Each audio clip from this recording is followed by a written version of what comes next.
Hello everybody, the Lawn Gnome is here. Smile, like you mean it.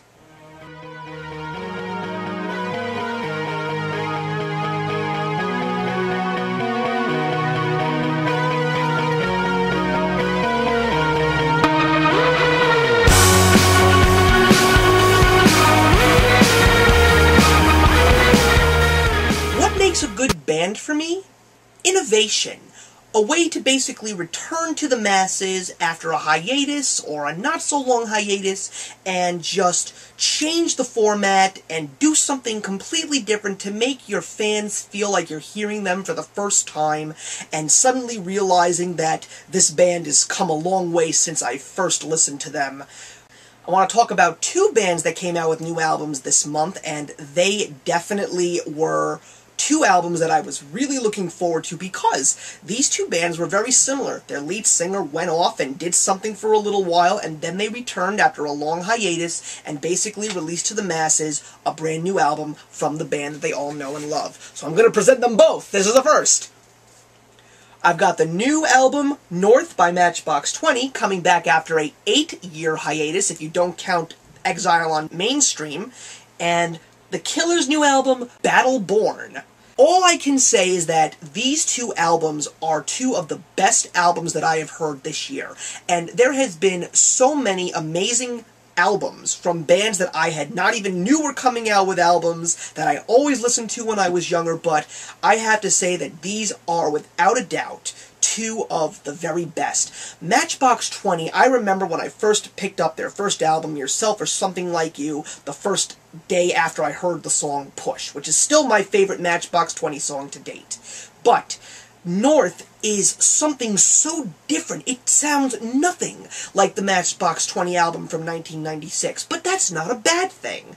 They've really come a long way with their musicianship. Rob Thomas has definitely changed his vocals, and the songs are just not the typical alternative rock. There's a little bit of an 80s techno feel to it. There are great songs in here like Radio, and of course the single She's So Mean, which ironically, the album version is much better than the single version, and other songs like Sugar and English Town. There are just so many great songs in this album. Hands Up, that's a great song too. That's just an exciting, fun pop song.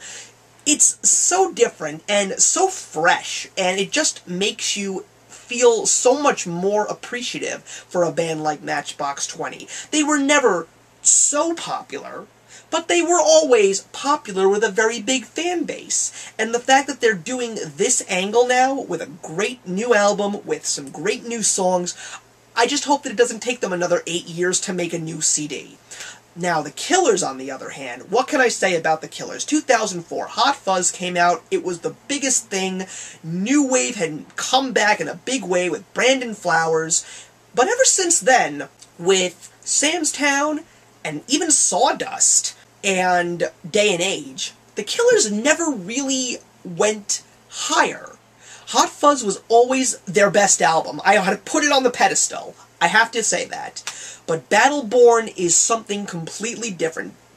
It feels like it's a lot more raw and a lot more natural. Brandon Flowers, his vocals are so much different than what they were in Hot Fuzz.